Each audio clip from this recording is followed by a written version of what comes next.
Naniniwala tayo doon sa kasabihan na habang may buhay, may Pag-asa. habang may buhay, may Pag-asa. habang may buhay, may Pag-asa.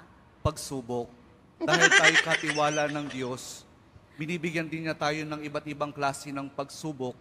Kaya po doon sa pagsubok na yon, saka pa lang natin mauunawaan na talagang ang ating buhay ay mayroong, habang may buhay mayroong, Pagsubok. habang may buhay may Pagsubok. pagbangon.